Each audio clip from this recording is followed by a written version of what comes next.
may seem like I'm standing in the middle of a forest, and I am, or at least I was. 2 years ago, this entire area was clear-cut. All that remains here now are the thousands of stumps, like tombstones in a cemetery, a reminder of the forest that once stood here. Since the beginning of time, humanity has endeavored to live forever. Whether in search of the fountain of youth or the Holy Grail, our quest is the same, to escape this dreaded curse that every generation has failed to overcome. It plagues every nation, every man, woman, and child, every bird in the heavens and every fish in the sea. Magnificent forests, entire ecosystems, and kings and great nations have collapsed under its power.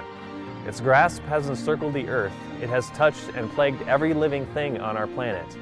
This dreaded curse is summed up in one word that falls upon our ears like the palls of death, and that word is unsustainable.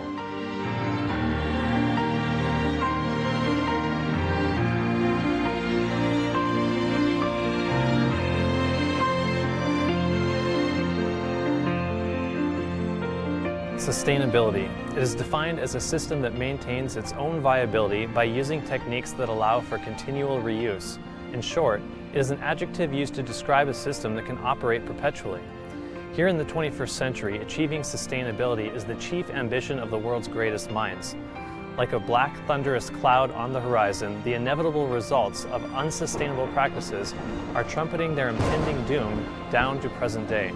Businessmen and women, analysts and artists, taxi drivers and scuba divers, farmers and philosophers, scientists and students of all walks of life now gaze into the future, unable to turn their eyes from the grim outlook of all our unsustainable world has to offer. The inevitable consequences of an unsustainable world have become the inspiration for movies, books, television, even national and international policies and laws. In fact, the United Nations Environmental Program stated, "The world remains on unsustainable track despite hundreds of internationally agreed goals and objectives." The report assessed the condition of our ozone, air pollution, the loss of our planet's biodiversity, fish populations, diminishing water quality and quantity, extreme weather events, deforestation, and the increase of waste, among other issues. The 3-year-long study, conducted by more than 600 experts worldwide, still maintains if humanity does not urgently change its ways, several critical thresholds may be exceeded, beyond which abrupt and generally irreversible changes to the life support functions of the planet could occur. In other words, if we don't change something soon, we're all going to die. So what needs to change? If over 500 internationally agreed upon goals and objectives and the world's greatest experts cannot create a sustainable world, who can? By the end of this video, you will be able to definitively answer that question and truly understand the only sustainable thing. I'll even give you a clue. The only sustainable thing is very simple, however, it is absolutely impossible for mankind to achieve, and yet it will happen. Sound cryptic? Stay with me and you will see for yourself why this is true.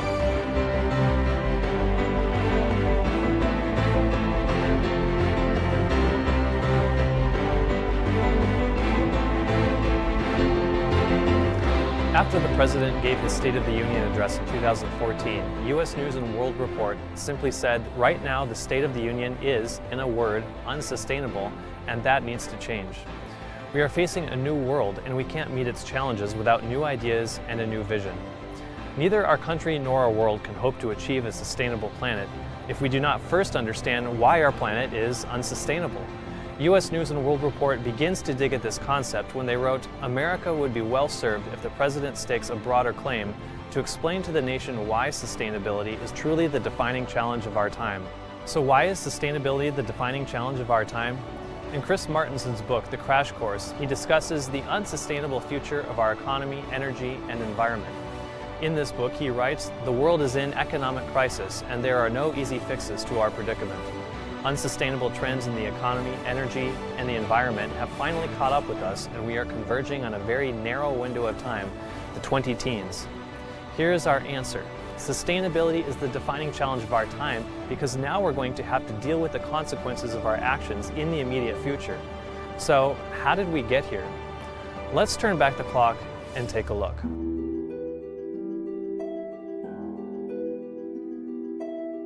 In 1913, the US dollar was a promissory note. A dollar represented a fixed amount of gold or silver in the US Treasury. For example, $20 were worth $20 in gold. However, in 1971, President Nixon took the country off the gold standard. I have directed Secretary Connally to suspend temporarily the convertibility of the dollar into gold or other reserve assets. More dollars were printed, and therefore the value of the dollar decreased. Today, the estimated value of the dollar is about 4.1 cents.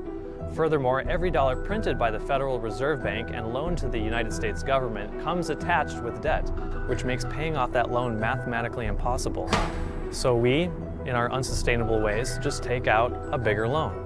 Today, the debt owed by the United States is more than $18 trillion, and if that's too much debt, we just raise the debt ceiling to avoid a, quote, terrible accident called economic collapse.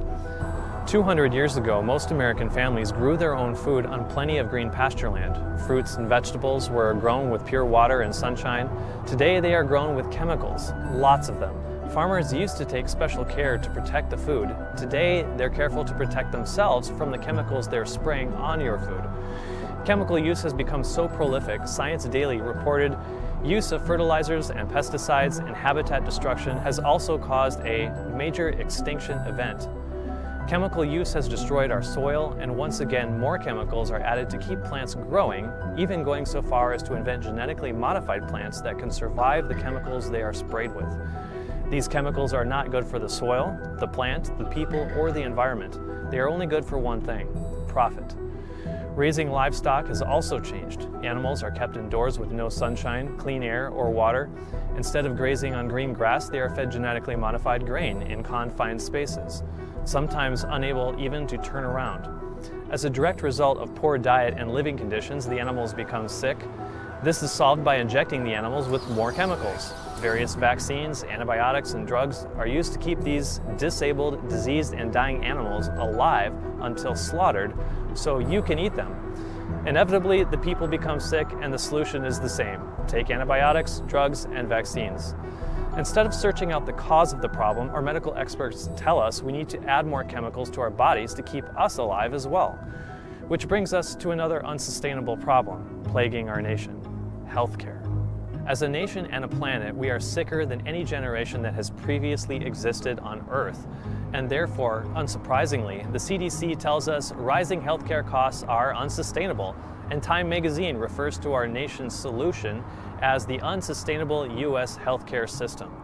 The same people who have been appointed at government agencies to protect the public from such health issues are the same people who work for the companies who make the chemicals that make us sick. If that weren't unsustainable enough, it's actually illegal in parts of the country to grow your own food at home. At least one insurance executive had the sense to assess the cause of the healthcare crisis. In an article about the spending of healthcare being unsustainable, he referred to a study by the Center for Disease Control and Prevention in Atlanta, which concluded as much as 75% of U.S. healthcare spending is linked to those individual poor choices: smoking, alcohol, and drug consumption, overeating, or making poor food choices. All of these contribute to health problems like diabetes, obesity, addiction, and even cancer. In other words, what makes our healthcare system unsustainable is the American lifestyle. It is literally making us sick, killing us, and costing the nation trillions. What about the unsustainable deterioration of morality? Just 4 decades ago, major problems in schools included chewing gum, running down the hallway, and throwing spitballs. Now school problems include rape, drug dealing, assault, and even murder. We scarcely stop to think about what we put in our bodies. How much less do we stop to think about what we're putting in our minds? When I was growing up, profanity on TV was against the law. Now the grossest expletives are commonplace. Family values have been replaced by career-oriented values. Either by choice or by necessity, both mothers and fathers enter the workplace, leaving others to raise their children. Schools and educational institutions now mold the minds of our children, imbuing them with the state-sponsored morality and worldview. Instead of fostering creativity and independent thought in the classroom, the children are taught what to think, making them nothing more than a reflector of other men's thoughts. Success in schools is directly proportionate to the degree to which one can memorize and regurgitate back information, and the most decorated graduates are heralded as examples of academic success. Every succeeding generation is intellectually, fiscally, morally, and spiritually more destitute than the last. And to add insult to injury, we look back over the changes in this country in the last 100 years and call this progress. Princes, presidents, kings, celebrities, Hollywood, and even the Pope all tell us our way of life is so unsustainable that life on Earth as we know it cannot and will not continue if we do not change our course. But the tools are in our hands if we apply them before it is too late. We have flattened our forests, hunted entire species to extinction, polluted our oceans, lakes, rivers, streams, our soil, and the air we breathe. The colossal impact man has had on this planet in the last century has left geologists debating whether or not they should distinguish our era as a new epoch of time called the Anthropocene, meaning the epoch of man. The footprint of man's supposed progress in the last century, instead of being a blessing to the earth and its inhabitants, has instead revealed itself to be a plague. This idea is perpetually reinforced in the movies where people are taught the problem with the world today is them. Every mammal on this planet instinctively develops a natural equilibrium with the surrounding environment, but you humans do not. We're not gonna make it, are we? People, I mean. It's in your nature to destroy yourselves. Wouldn't you know, rising toxicity levels have made life unsustainable on Earth. Unsustainable? What? You multiply and multiply until every natural resource is consumed. Exhausted our natural resources. The only way you can survive is to spread to another area. In an era of expansion, our race spread out through the stars, seeking new worlds to settle upon. There is another organism on this planet that follows the same pattern. Do you know what it is? A virus. Unarguably, the most unsustainable thing on Earth is man. But what is it about us that makes us unsustainable? The effects of our unsustainable methods manifest themselves in a million ways, but they all stem from one common defect. What I want to do now is take a good close look at the one common motive that is the cause of all these problems, because only by investigating the cause can we understand the solution and know once and for all what truly is the only sustainable thing.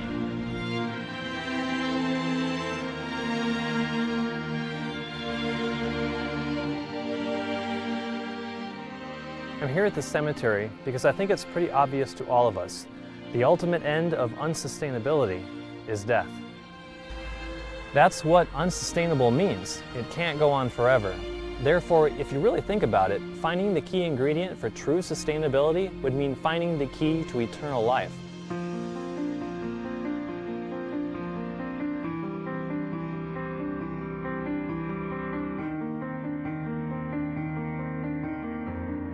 So as much as we all talk about wanting to be sustainable, is it even possible? It all comes down to finding out what makes sustainability possible. And we are going to find out what the key ingredient is. Are you ready? A sustainable system. This is what we want. Even more so, this is what we need. The real question then becomes, what is necessary in order to have a sustainable system? It was December of 2013. I was back home visiting my family, and my brother insisted I watch a TED Talk called How I Fell in Love with a Fish.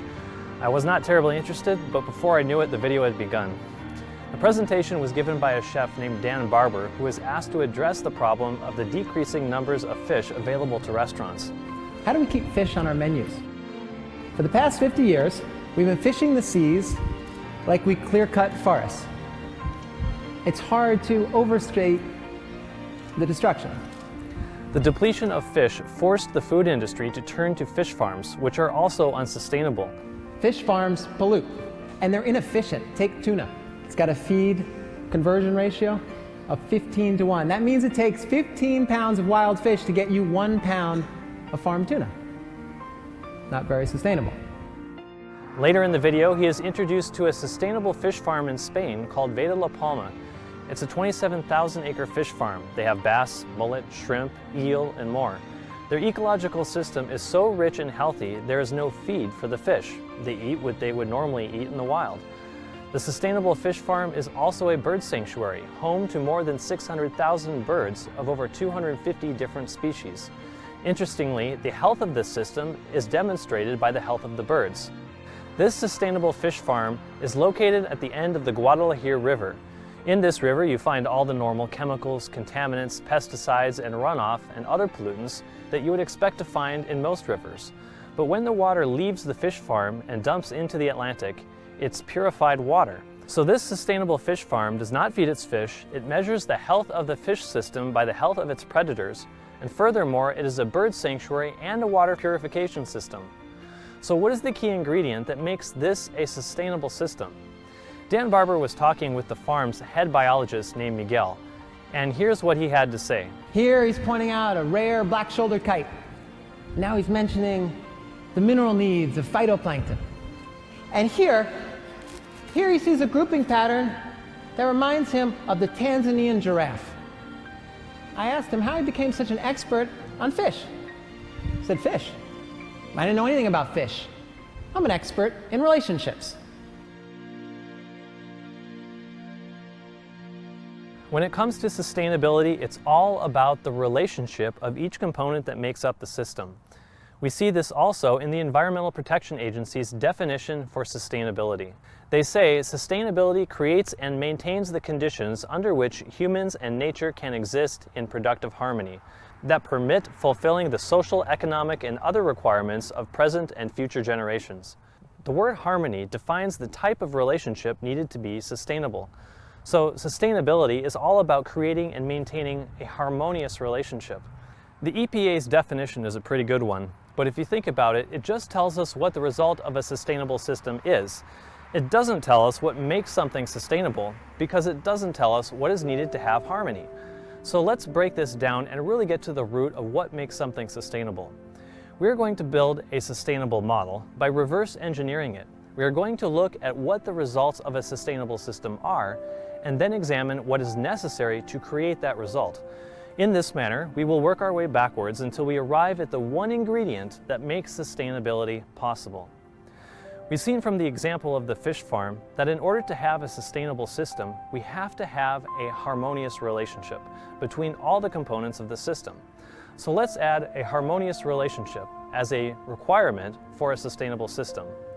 Now, if we need harmony in order to be sustainable, then what do we need in order to have harmony? Some may say a harmonious relationship or sustainability is a matter of balancing supply and demand. But let's take the world's food supply, for example. The general thought is that if mankind produces more food than we consume, it would be considered a harmonious relationship and therefore sustainable. However, we can know for certain that this is not the case, because the truth is our planet produces more than enough food for every man and animal on Earth. Almost half the world's food supply thrown away, says a 2013 report. It does not even factor in the food on your plate that you don't eat. Each American, for example, throws away $640 of food every year. But in Europe, the Brits are the worst offenders. The United Nations figures aren't much better, citing around 30 to 40% of the world's food is lost or thrown away annually. So what does this mean? It means the world hunger is not about a lack of food, it's about an unequal distribution of food. So if we want to have a harmonious relationship, it must be comprised of two things. One, being the supply must be greater than or equal to the demand, and secondly, an equal distribution of resources. If we look at the financial world, we see the same problem. In 2014, Forbes magazine reported the 85 richest people in the world have as much wealth as the 3.5 billion poorest. This was due to what the report called a growing tide of inequality. The article also stated high levels of wealth concentration can harm democracy, and the laws are skewed to favor the rich in areas ranging from financial deregulation, tax laws favoring the wealthy and facilitation tax evasion, austerity economics, policies that disproportionately harm women, and oil and mineral revenues. Think about this for a moment. The result of this unequal distribution of wealth leads to the other people in this democratic system suffering harm. And that's the ultimate conclusion. If one people group or one component of any system suffers harm, it's not a harmonious relationship, and therefore it is not sustainable. Since there must be no harm in order to have a harmonious relationship, let's add no harm as another vital principle needed for sustainability.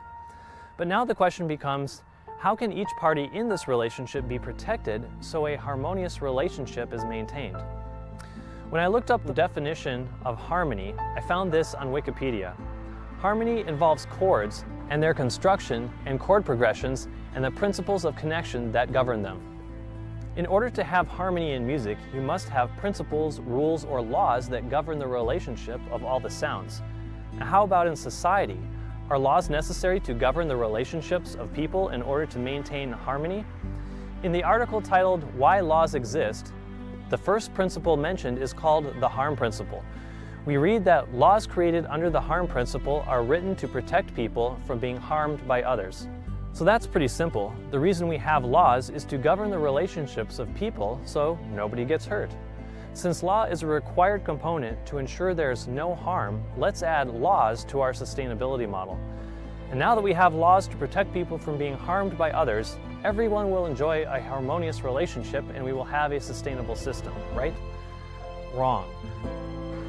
There are more laws on the books than anyone can count, and still everywhere we look today, people and animals are being harmed. Robbery, murder, lies, abuse, and every other form of crime is found everywhere.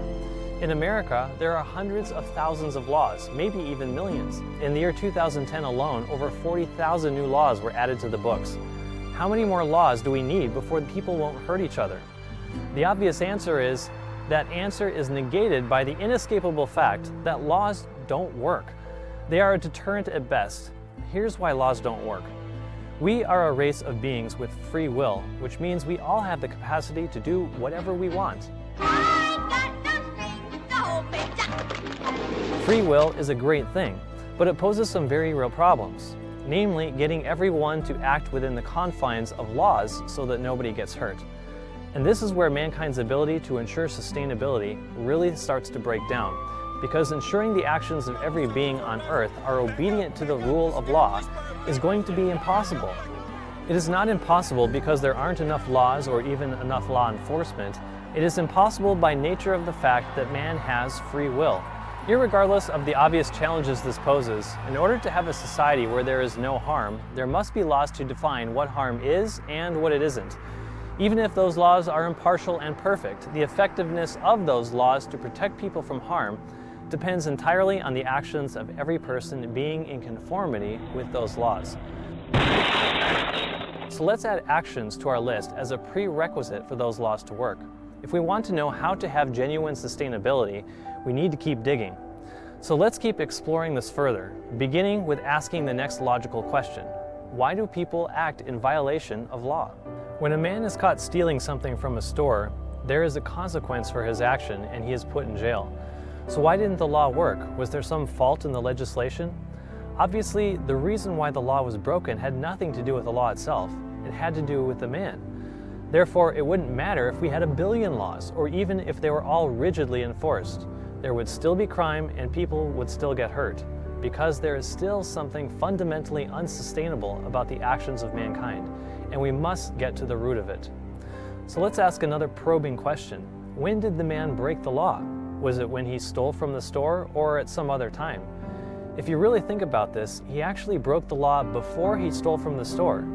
When the man stole from the store, he was just carrying out the action of what he had already decided to do in his mind. Think about this crime as a process. It did not begin with the act of stealing. It began much earlier when he entertained the idea of stealing from the store. Hannah suddenly felt her great cloud of sadness disappear. She looked peaceful as she went back to her bed.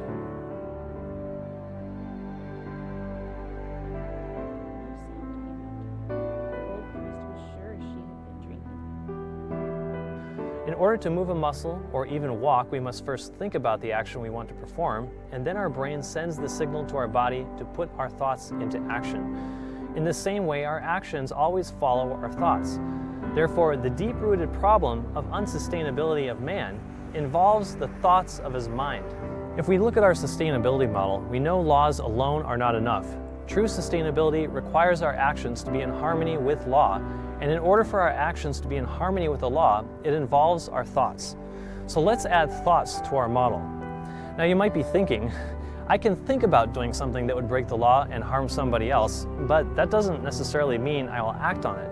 And that is true. But if you didn't think about it in the first place, there is no chance you would act it out. So, what determines whether you act out your thoughts or not? This question brings us to our final requirement.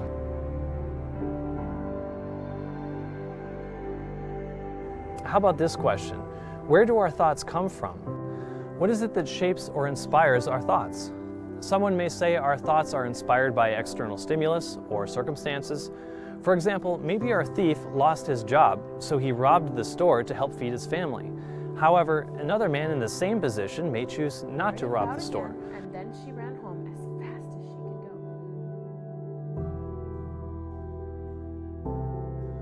go. So why would one man choose to break the law and another choose not to break the law if they were both faced with the same circumstances? The only viable answer to this question is that it all comes down to the principles of the heart.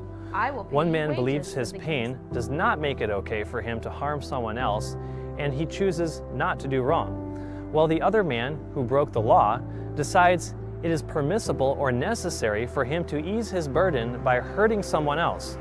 The difference between these two men all boils down to one single solitary principle of the heart: selfishness or selflessness. You see, the criminal in this example made a decision to steal from the store, but deeper than that, he made a decision to take something from someone else at their expense in order to benefit himself. This is a selfish motive. On the other hand, the man who did not steal from the store would have come to this decision because at some point he determined that he would not harm someone else in order to benefit himself. This is a selfless motive. The real difference between the two men was a matter of character.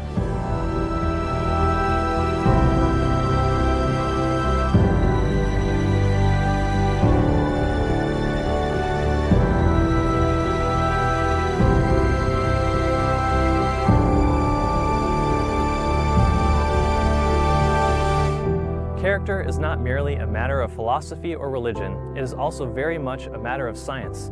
You see, evolution is based upon the principle of selfishness. The term survival of the fittest is a phrase that originated from Darwinian evolutionary theory as a way of describing the mechanism of natural selection. In the evolutionary model, every creature serves itself at the expense of other creatures. With the man that robbed the store, is it more likely that he believed in a loving creator or in Darwinian evolution? The survival of the fittest morale teaches him that it is okay for him to be selfish if it is necessary for his survival. Now, when you have an entire nation that believes, advocates, and protects evolution by law, is it any wonder that there is a proportionate rise in the frequency of selfishness and crime in that same country? Scholars still debate the causes of the catastrophe known as World War I. The conflict drew support from a virulent form of militarism that claimed to be based on biological science. Leading German thinkers argued that war was an evolutionary necessity, a natural outgrowth of the Darwinian struggle for survival. The roar of approval given to the entry of the German teams proved to many that the games really were going to be used for propaganda, to show the world the excellence of the blonde, blue-eyed, so-called true-blooded German people. You can now see how something as simple as the principles behind our understanding of science has a direct bearing on the safety and value of our own lives. Evolution produces exactly what it teaches: selfishness. And surely we observe selfishness at work in nature, but is that all science has to teach us? Perhaps in our effort to see the big picture, we miss the big clues right under our noses.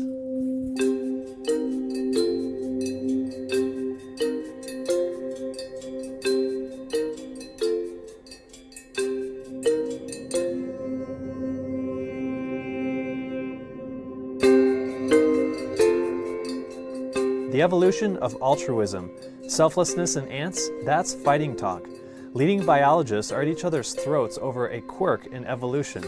Aside from the fact the ants are selfless while the scientists are fighting with each other, the discovery of an altruistic creature has some significant ramifications for science, because the discovery of a selfless creature threatens the paradigm. The article states Darwin himself singled out ants as posing the most important challenge to his theory, and the poster boy of evolution, Richard Dawkins, even wrote a book on this topic called The Selfish Gene. In spite of this quirk in evolution, scientists will invariably squeeze it into an evolutionary model. The only conclusion is that the idea that science is a disinterested quest for truth, where only rational argument counts, is a myth.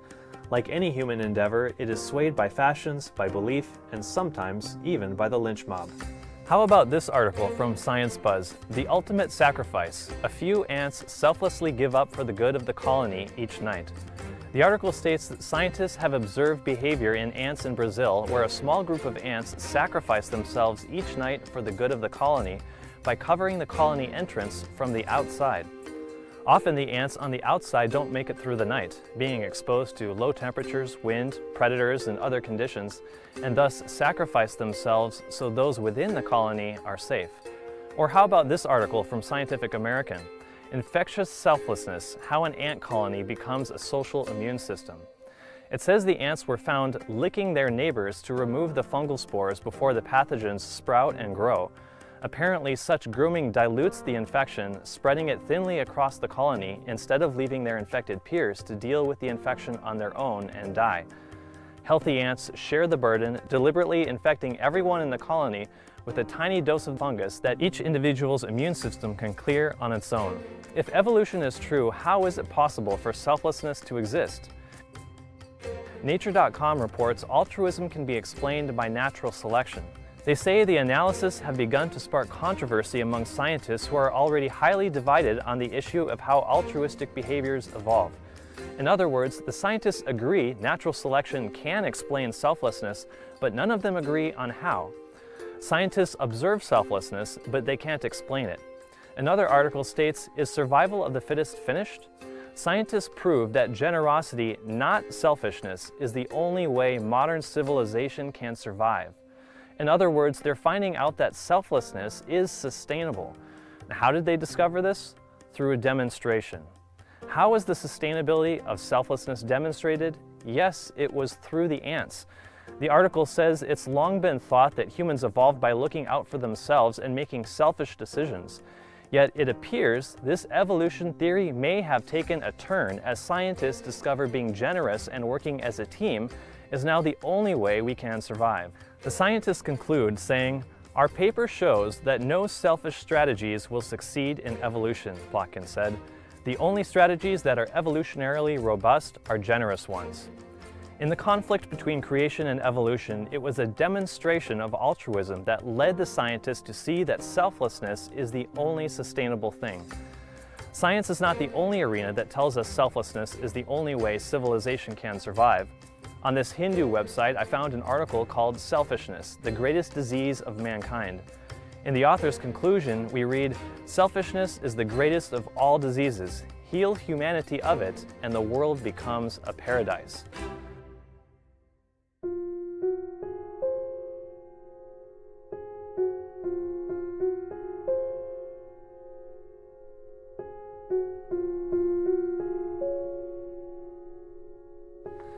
This is Burke, Idaho, one of the last mining towns to succumb to the modern world.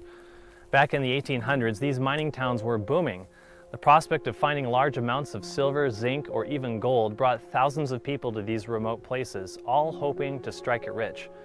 But how many of them do you suppose came here to be a blessing to the others that were here?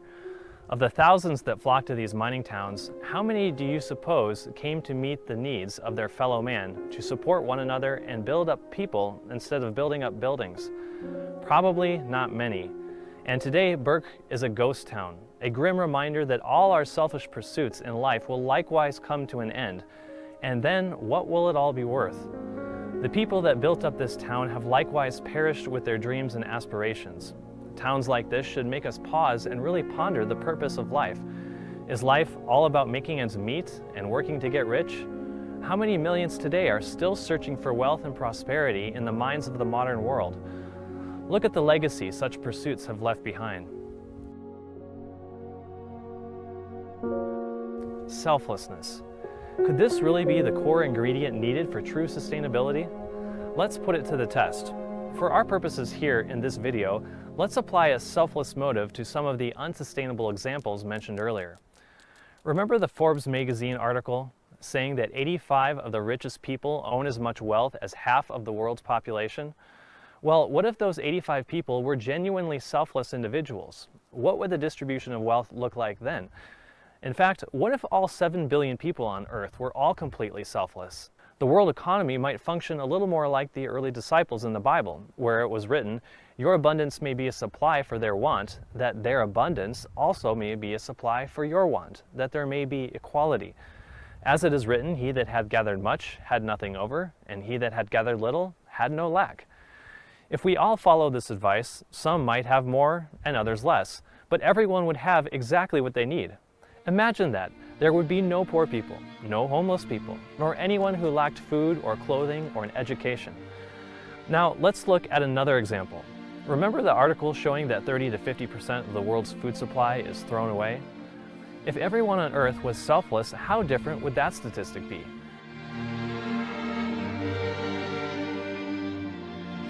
Got some stuff for you. Hungry? You hungry today? There's a sandwich for you.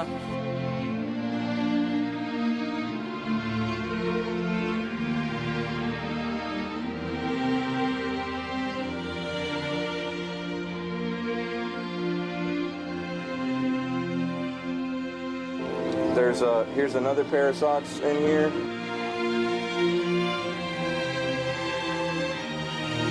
Fruit salad, you like fruit salad? There you go, mate.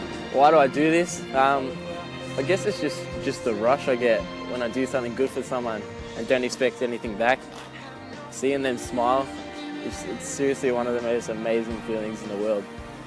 It's awesome, and more people should do it. If even one person was without a meal, there would be 6,999,999,999 people, all willing to give of what they have to ensure that not one other soul is without the food they need. Take a look at this video that illustrates this point.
Imagine a world where everyone is fed, where no one lives without shelter. Imagine a world where no one steals something that doesn't belong to them.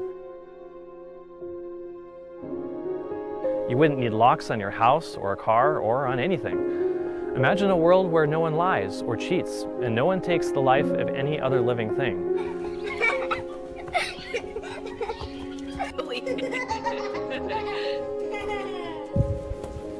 Ready? Kick it! Fear would be vanquished from the earth, for there would be no reason to feel unsafe or unloved if everyone had a genuine selfless love and concern for one another.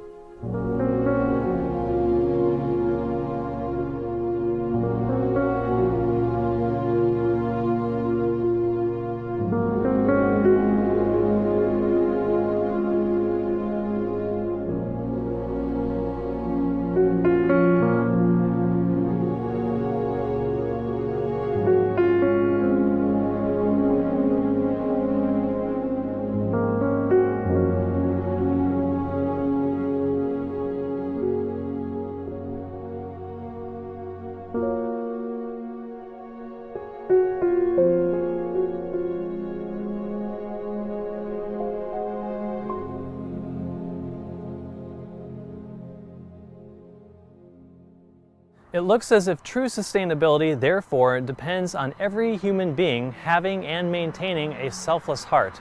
And therefore, let's add selfless heart to our model. If we start with the selfless loving heart as our motive, let's see what happens if we build on this foundation. We know our heart will influence our thoughts, so a selfless heart will produce selfless thoughts. We know our actions follow our thoughts, so if we have a selfless heart that produces selfless thoughts, those selfless thoughts will in turn produce selfless actions. And these selfless actions will be in harmony with the law, resulting in no harm coming to anyone or anything else, which means we will have a harmonious relationship. And at last, we will have a sustainable system. By this simple process of logic, we have discovered that a selfless love for one another is the core principle needed for genuine sustainability.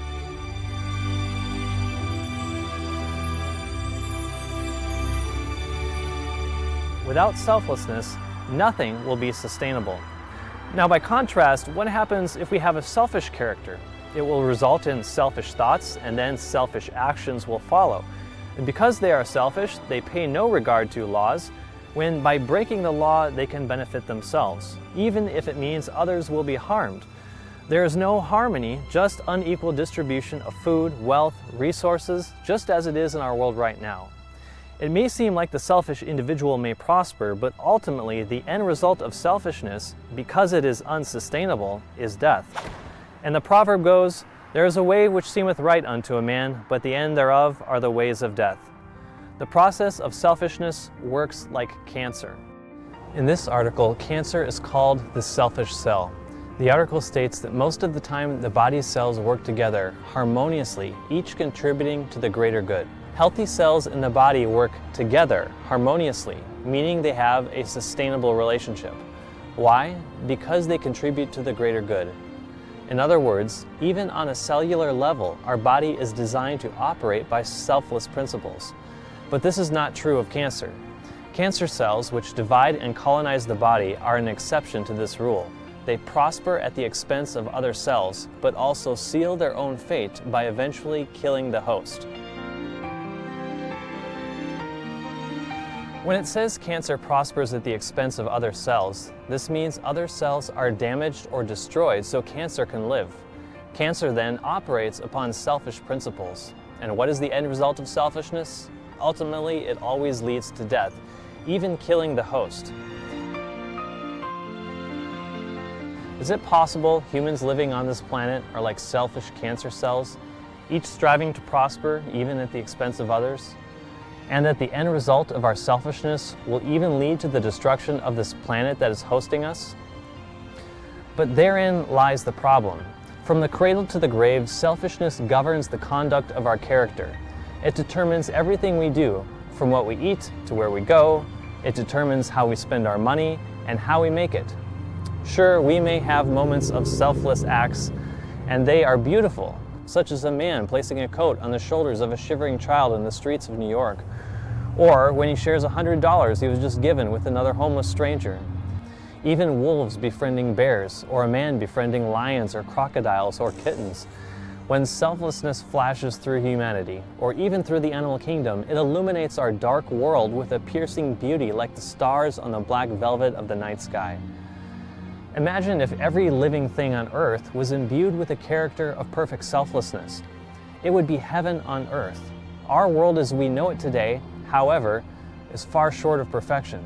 It's riddled with pain, sorrow, and strife, because at our very core, selfishness is our nature. So how do we break the cycle of selfishness? Is it even possible? Or are we doomed to self-destruct like we see in the movies? Can we change our own nature? Can science make us selfless? Can religion?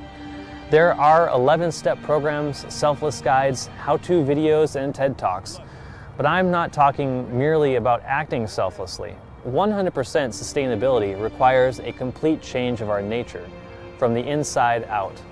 So let's get to the root of our unsustainability problem by investigating what it actually takes to make a human being selfless.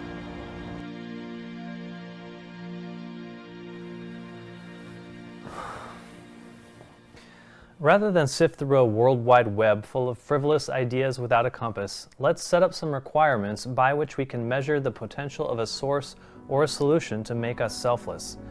For example, it would make sense to start by considering anyone, but they must first believe that 100% selflessness is achievable.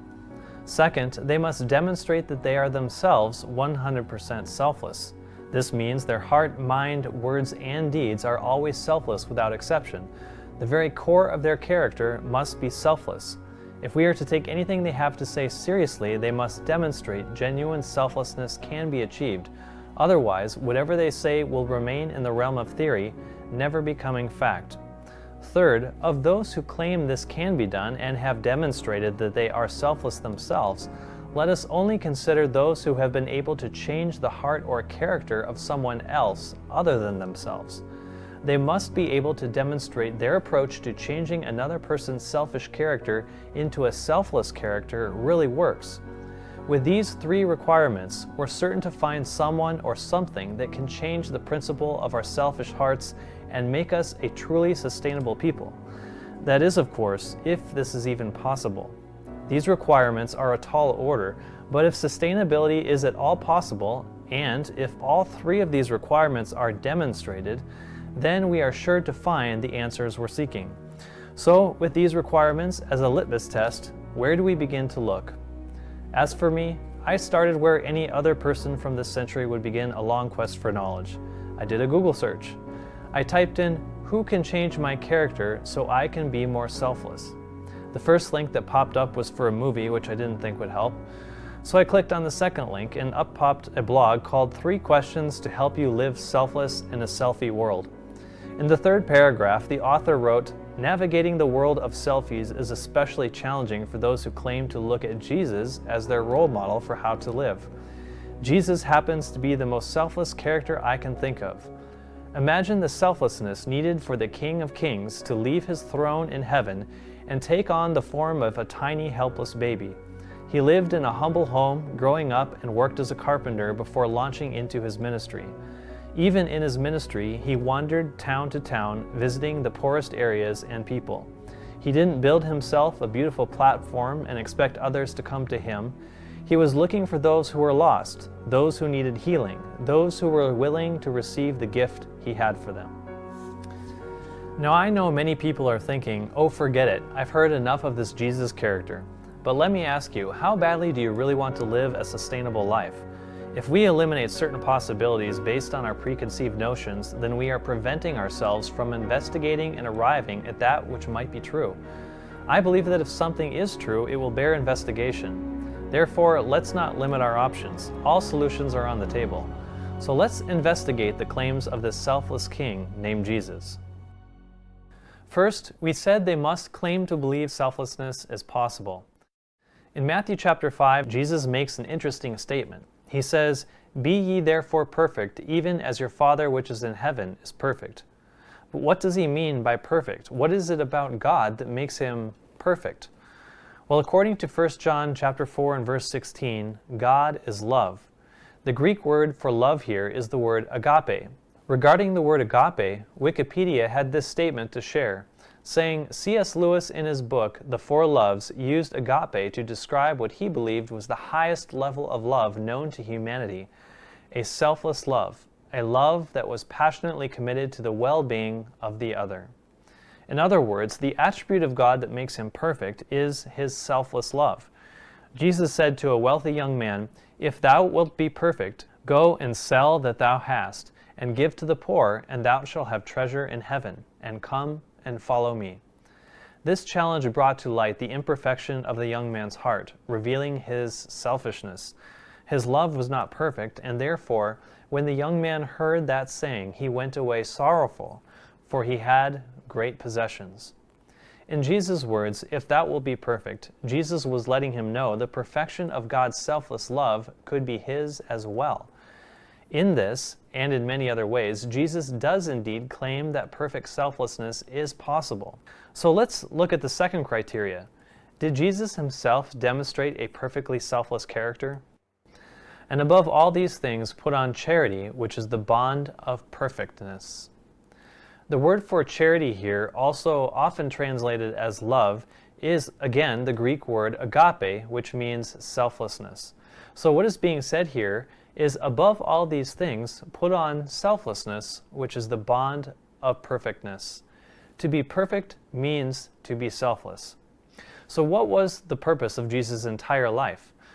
When the angel appeared to Joseph in a dream, he told Joseph that Mary was going to have a son, and the angel said to him, "She shall bring forth a son, and thou shalt call his name Jesus, for he shall save his people from their sins."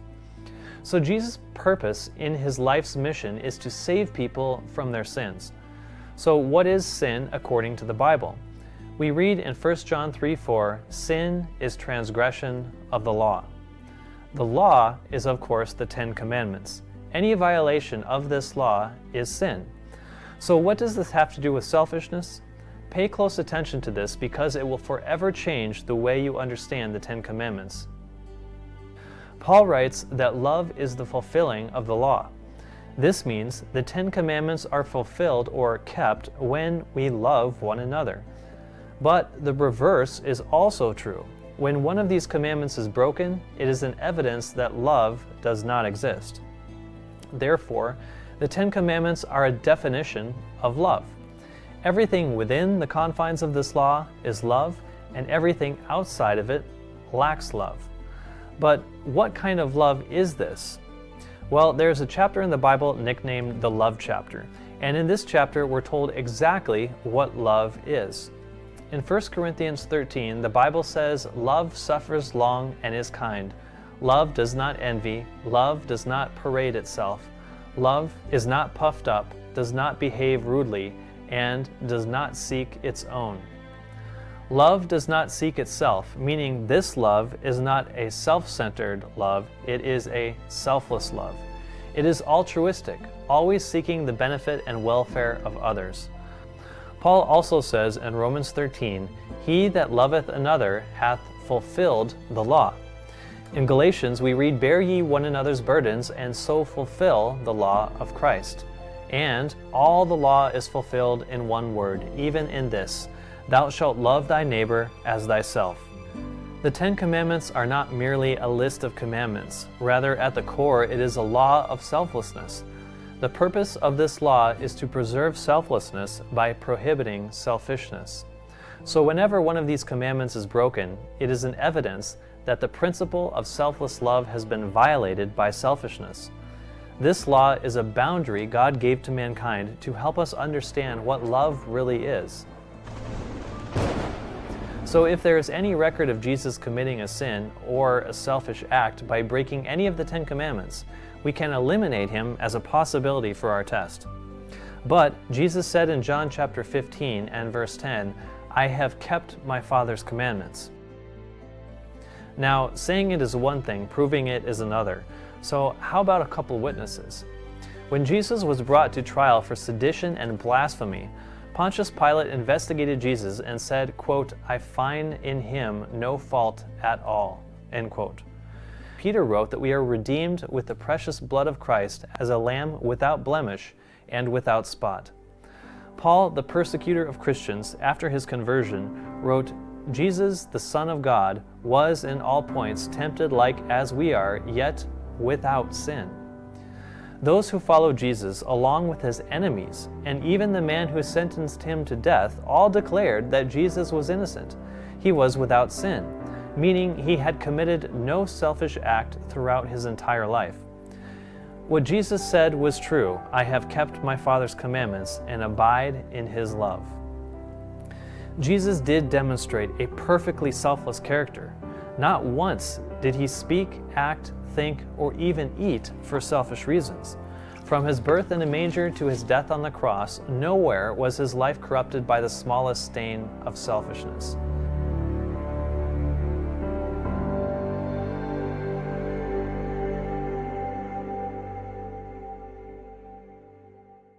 But let's take this test to the extreme. In order to be a perfect and complete example of selflessness, Jesus would need to demonstrate the greatest act of selflessness that can be made. In his own words, he revealed what this act would be and said, "Greater love or we might say greater selflessness, hath no man than this, that a man lay down his life for his friends. Nailed to the cross, bloody and beaten, the soldiers cried out, He saved others, himself he cannot save. If he be the King of Israel, let him now come down from the cross, and we will believe him. If Jesus was the Son of God, he could have easily rescued himself. Do you remember when Jesus was first arrested, Peter tried to save Jesus from the soldiers? But he said to Peter, Thinkest thou that I cannot now pray to my Father, and he shall presently give me more than 12 legions of angels? You see, Jesus could have easily saved himself by employing the angels at his command. But you know what? This would have been a selfish thing to do. Jesus did not save himself because he knew if he did, you and I would all be lost.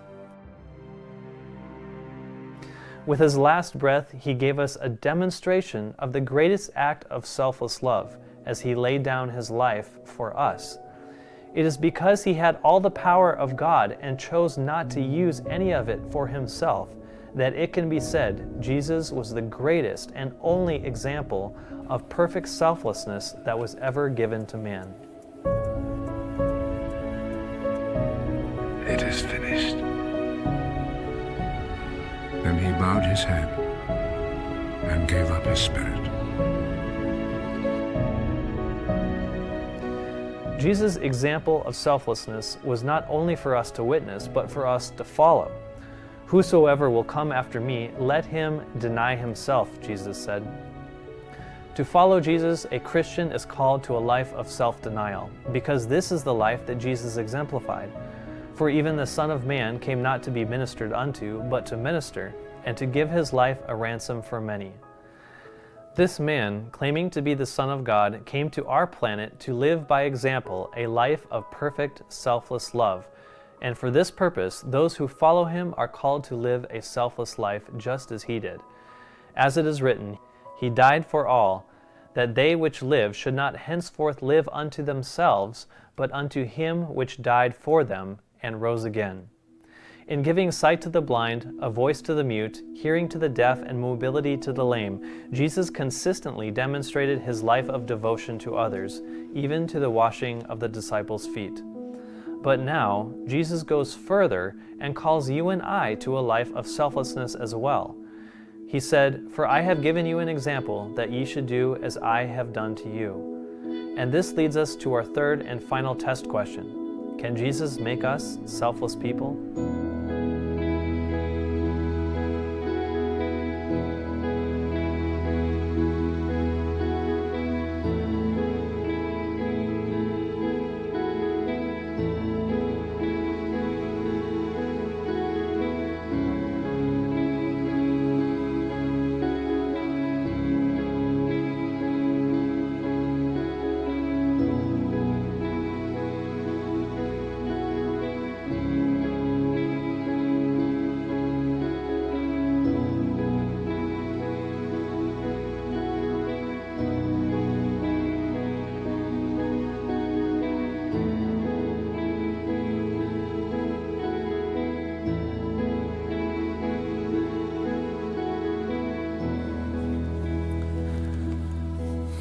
My life was transformed 11 years ago. I lived and worked in the film industry pursuing my own selfish ambitions. But after I invited Christ into my life, the principal motives of my heart and mind were fundamentally altered. I decided to leave a high-paying job and career path in the film industry to work in ministry because I care more about your welfare than your entertainment and more about your eternal life than my physical life. Maybe there is someone you know whose life has been transformed by Christ.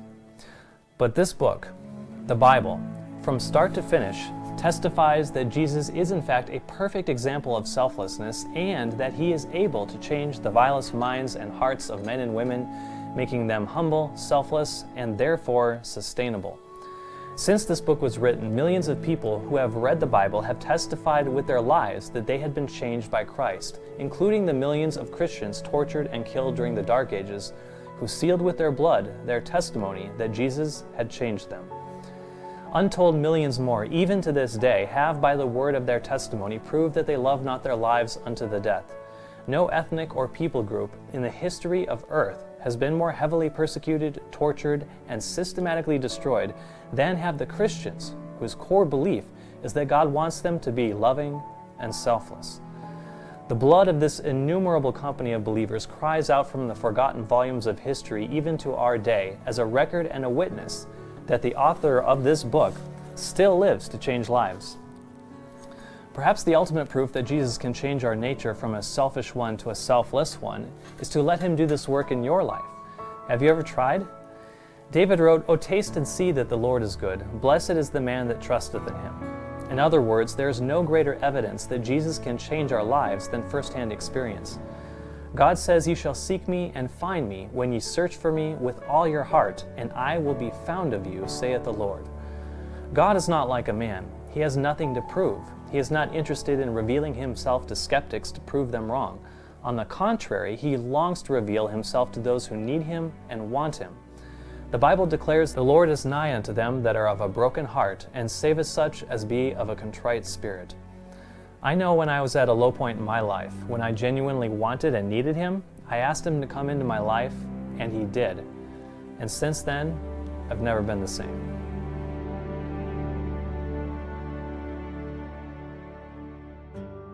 Changing our character is a seemingly impossible task. I can no more change my character than alter the course of this river through the hills. But God says the king's heart is in the hand of the Lord as the rivers of water. He turneth it whithersoever he will. So how is it God can do this? How is he able to make us selfless? In Hebrews chapter 8, God says, "For this is the covenant that I will make with the house of Israel after those days, saith the Lord. I will put my laws into their mind and write them in their hearts." Now we already know these laws of the Ten Commandments define selfless love, and here God promises to write these laws upon our minds and hearts. This is his promise, to change the very core of what makes us unsustainable, our heart and mind. Peter knew this when he wrote, "Whereby are given unto us exceeding great and precious promises, that by these ye might be partakers of the divine nature." What a promise indeed. And what is the purpose of that promise? It is to change our nature from our own selfish carnal nature to a divine nature of perfect selflessness. When this happens, the law of the Ten Commandments is written, not in tables of stone, but in fleshy tables of the heart. So here's the bottom line. Referring to the selfless love of God, Jesus tells us, as he told his disciples, "Be ye therefore perfect, even as your Father which is in heaven is perfect." Fulfilling our first criteria, Jesus believed that 100% selflessness is achievable, and furthermore, he also demonstrated that he himself was 100% selfless in heart, mind, words, and deeds. True to his words, he was selfless unto the death, refusing to commit a single selfish act, even to save his own life.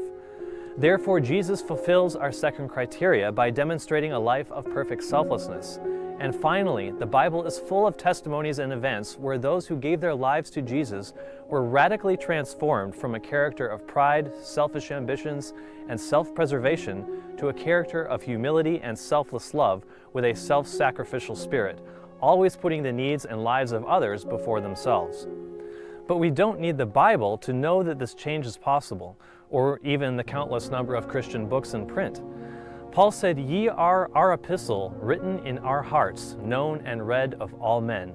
For as much as ye are manifestly declared to be the epistle of Christ, ministered by us, written not with ink, but with the Spirit of the living God, not in tables of stone, but in fleshly tables of the heart."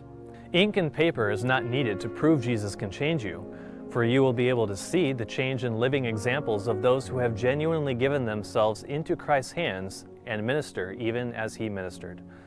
Love is the basis of godliness. Whatever the profession, no man has pure love to God unless he has unselfish love for his brother. But we can never come into possession of this spirit by trying to love others. What is needed is the love of Christ in the heart. When self is merged in Christ, love springs forth spontaneously. The completeness of Christian character is attained when the impulse to help and bless others springs constantly from within, when the sunshine of heaven fills the heart and is revealed in the countenance. Day and night, through the months and seasons and years, water flows down the course of this river. In the same manner, an unceasing flow of selflessness from the heart marks the completion of Christian character. And if Christ is the only one with the power to change our character, then genuine Christianity is the only way to achieve perfect sustainability.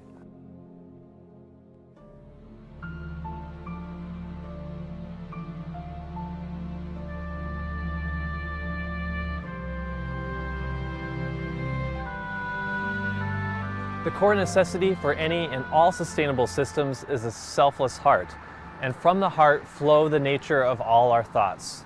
Jesus said, "For from within, out of the heart of men, proceed evil thoughts, adulteries, fornications, murders, thefts, covetousness, wickedness, deceit, lasciviousness, an evil eye, blasphemy, pride, foolishness. All of these things come from within and defile the man."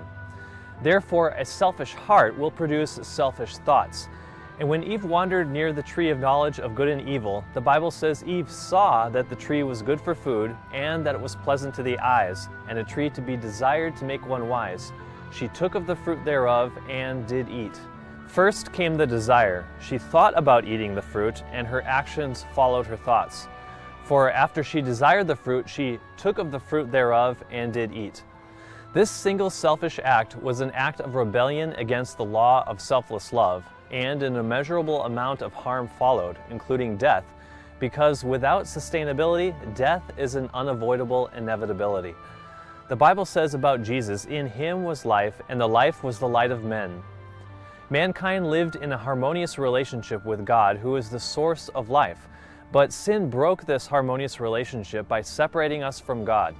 Isaiah wrote, "Your iniquities have separated between you and your God, and your sins have hid his face from you." When we sin by choosing to indulge selfishness, we are separated from the source of life. And like a laptop disconnected from its source of power, its operation becomes unsustainable, and sooner or later the inevitable result is death. On the other hand, God promised that we may become partakers of the divine nature, which is love, because God is love. He made this promise when he said, "I will put my laws in their mind and write them in their hearts." When the 10 Commandments of selfless love are written in our hearts and minds, the first 2 requirements of sustainability are fulfilled.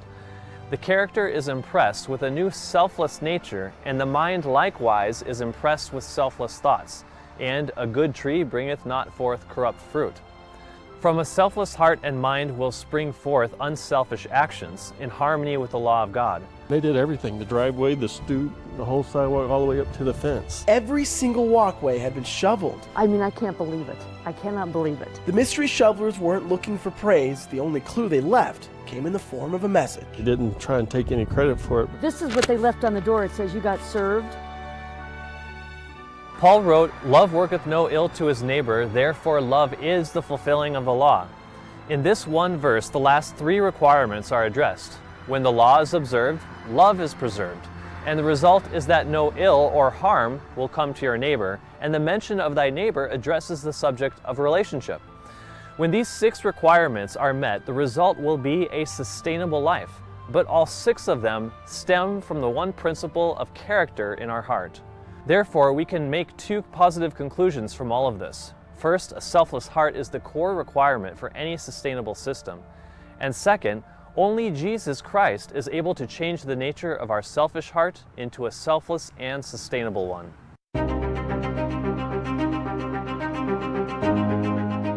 True 100% sustainability is beyond the ability of man to manufacture. Man can, to some extent, persuade citizens to obey laws that prevent the harm of others, but even 100% forced obedience would not be enough to achieve sustainability. This is because man's laws can only govern man's actions, and since the actions are the manifestations of the thoughts of the heart, it is ultimately the heart that needs to be governed. Since man cannot see the thoughts or intentions of the heart cannot be governed by man, making sustainability an utter impossibility if we look to man alone. However, God can see the heart. The Bible says God saw the wickedness of man was great in the earth, and that every imagination of the thoughts of his heart was only evil continually. God is the only one able to see and govern the heart, and God's law was designed for this purpose. And so he says to us, "My son, forget not my law, but let thine heart keep my commandments." God knows that selflessness is the only sustainable thing, and that is why the foundation of his government and his throne is founded upon this law. David wrote, "Thy kingdom is an everlasting kingdom," and Luke said, "He shall reign over the house of Jacob forever, and of his kingdom there shall be no end." God's kingdom is sustainable because it is founded upon the observance of his law of selfless love. Not only does God's kingdom have no end, we also have reason to hope that this world might once again be made sustainable. We see this even in the words Jesus taught us to pray, "Thy kingdom come, thy will be done in earth as it is in heaven." What is God's will? His will is that every created being shall enjoy a sustainable world without harm when all obey from the heart the law of selfless love. His will is that the thoughts, actions, and the heart of every being will be as ripples of selfless compassion drifting throughout the universe and throughout time. God's will is to make this sustainable aspiration a reality for earth and its inhabitants. With men this is impossible, but with God all things are possible. He will restore our entire planet from the curse of selfishness. "For behold, I create a new heavens and a new earth." And notice how in this next statement God reveals that everything in it will have a selfless, loving character. He says, "The wolf also shall dwell with the lamb, and the calf and the young lion and the fatling together, and a little child shall lead them." He says, "They shall not hurt nor destroy in all my holy mountain, for the earth shall be full of the knowledge of the Lord as the waters cover the sea." And on this new planet, where the animals are in perfect harmony with man and nature, God says they shall not hurt nor destroy in all the earth, because every living thing will possess and reflect the very character of God's selfless love. If you would like to live on this new earth, you can, but the ticket to the kingdom is to know the King. You must ask Jesus Christ to forgive you for all the selfish thoughts and deeds that you have done that have harmed both you and others around you. An acknowledgement of sin is an acknowledgement of the transgression of his perfect law. And with this confession, Jesus will stamp the laws of his selfless love on your mind and heart, that you might begin to change from selfishness and death to selfless love and sustainability. This is his new covenant promise, that he will make us partakers of the divine nature, that we may dwell with him in the kingdom that has no end. As it is written in the last chapter of the Bible, "Blessed are they that do his commandments, that they might have right to the tree of life, and may enter in through the gates into the city." This war between selfishness and selfless love within us is also being waged in the world around us.